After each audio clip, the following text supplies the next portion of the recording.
Today we're going to be going through Luke 15, Jesus' story about a father's love for his two sons. Or you've probably heard it called the story of the Prodigal Son. But you'll see why as we go through this lesson today. The better title is A Father's Love for His Two Sons. Let's dive into the text here. We're going to be in Luke 15, verse 11. And Jesus said, "There was a man who had two sons, and the younger of them said to his father, 'Father, give me the share of the property that is coming to me.'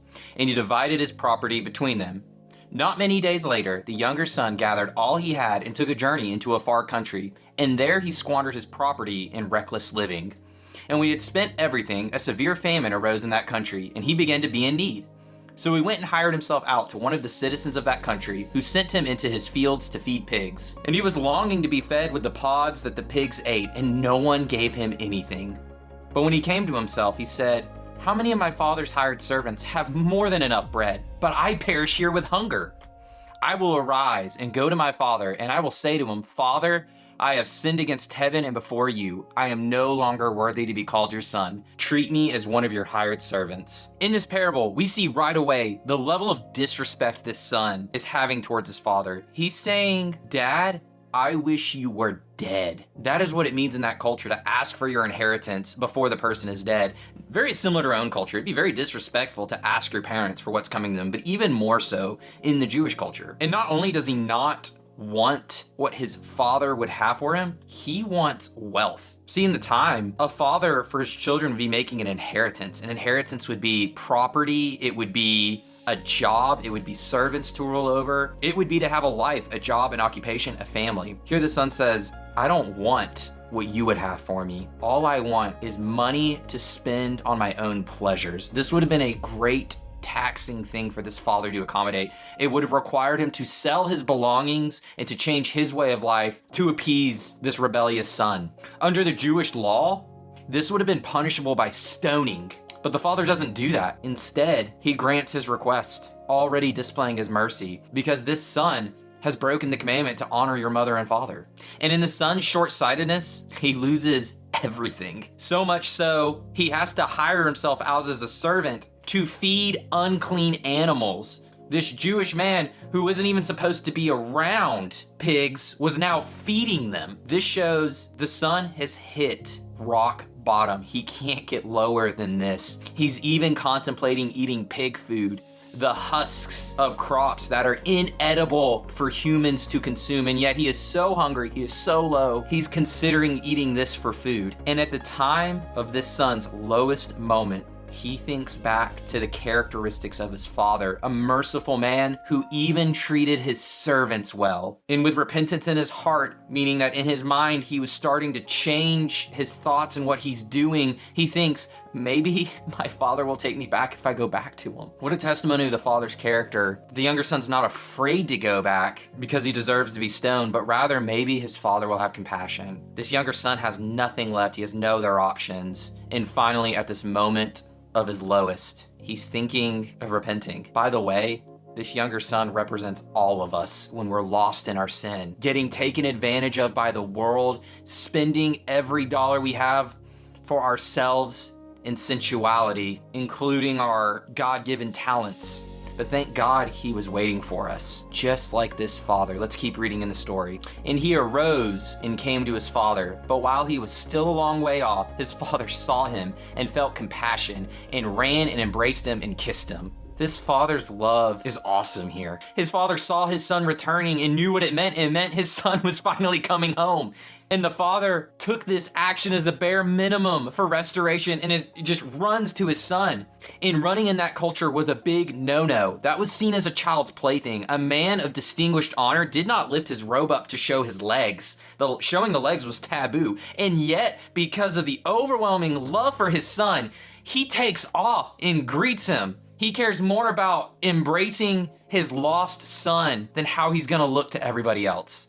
And verse 21 always makes me chuckle because listen to what the son says here. "Father, I have sinned against heaven and before you. I am no longer worthy to be called your son." The father had already started the process of restoration, but the son here is saying, I have to say what is put on my heart to say here. In this moment, I don't think the confessing is for the father's benefit, but rather for the son's benefit. He is unworthy of what is about to happen to him. The father doesn't even address the younger son, but instead says to his servants, bring quickly the best robe and put it on him, and put a ring on his hand and shoes on his feet, and bring the fattened calf and kill it, and let us eat and celebrate. For this my son was dead and is alive again. He was lost and is found. And they begin to celebrate. The Pharisees and the scribes, who would have been listening to the story as the son is having a repentant heart, would be waiting to hear, oh man, this guy's gonna get stoned now. He's gonna get what's coming to him. This would have been a complete shock to the culture and the system at the time. What the ring and the robe symbolize and show is full restoration back to sonship. He is being redeemed to his place as a son. It's a complete 180. Listen to this again. This son of mine who was dead is now alive. In the Jewish culture, there was a custom that when you had a disobedient son, like this younger son, you would have a funeral for them. They were literally dead to you. Now, the Jewish culture had a way that a son who was wayward, like this younger son, could redeem himself if he paid back twice of everything that he took. But what's even more interesting is if a son even paid back twice of what he owed, a father could still not redeem a son because the pain that he'd been put through was too much.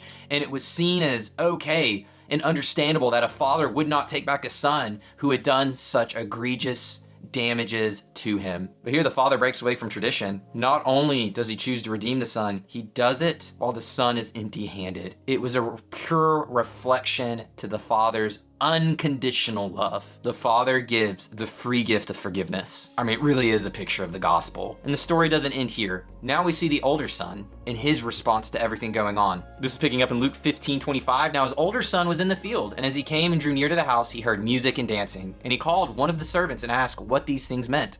And he said to him, your brother has come, and your father has killed the fattened calf, because he has received him back safe and sound. But he was angry and refused to go in. His father came out and entreated him. But he answered his father, look, these many years I've served you, and I never disobeyed your command. Yet you never gave me a young goat that I might celebrate with my friends. But when this son of yours came, who has devoured your property with prostitutes, you killed the fattened calf for him. And the father said to him, son, you are always with me, and all that is mine is yours. It was fitting to celebrate and be glad, for this your brother was dead and is alive. He was lost and is found. And here we see a son who has the same heart problem as the younger son, elevating himself, thinking he knew better than the father. And while not as obvious as disobedience, this older son has committed just as egregious sins as the younger son. When a servant goes and speaks, he is going with the authority of the one who sent him. So the older son, when he rejects the servant, is rejecting the father in what he's doing. It's just as disobedient as the younger brother. Yet instead of paying back this action of disrespect, the father goes with mercy and grace and appeals himself before the older brother and pleads with him to understand. Mind you, this older son has no rights to any of the belongings to the father. These are the father's belongings. So to covet and be jealous of what's happening to the younger brother is assuming the property which isn't even his. Not only that, the older brother is extremely prideful. He says, I have done everything you've commanded me. First off, that's an impossibility according to scripture. That's a sign of a proud heart. No one does right, not even one. At some point in his life, he has broken a command of his father, but he's playing the comparison game. I'm not as bad as my younger brother. And this older brother cannot even accept his younger brother at this point. He says, this son of yours, when talking about his younger brother. He doesn't say my brother, he says, this son of yours. He has not agreed to allow his brother to be reconciled back into the status of the family. And the way this parable ends is extremely important. The fact that there's no closure teaches us everything we have to know. Once again, here's what the father said. Son, you are always with me, and all that is mine is yours. It was fitting to celebrate and be glad, for this your brother was dead and is alive. He was lost and is found. The reason Jesus told this parable is actually shown to us in scripture all the way back in Luke 15:2. And Jesus told this parable because there were some Pharisees and scribes grumbling, saying, this man receives sinners and eats with them.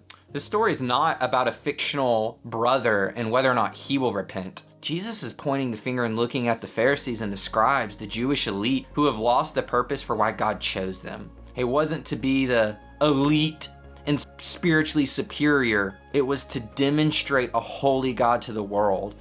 The reason the parable ends the way it ends Jesus is looking to the Pharisees and saying, will you repent? They're mad because Jesus receives sinners, but they're really mad at God because the Father is the one who sent Jesus. He's asking the Pharisees, will you remember the love the Father has for you? The love that the Father has extended to everyone. So many times in Scripture, the Jewish people complained against the world, and God points the finger back and says, you're even worse than them because you know better and you're still disobeying. We've all been this younger brother in our lives. And if we're not careful, we can very easily become the older brother, thinking that we deserve God's grace, the Father's love manifested here in the story, but we don't. The subject of this parable is the Father's love for two disobedient sons who didn't deserve it. Translated to application for us, it shows us a Father's love that we don't deserve. Thank you all.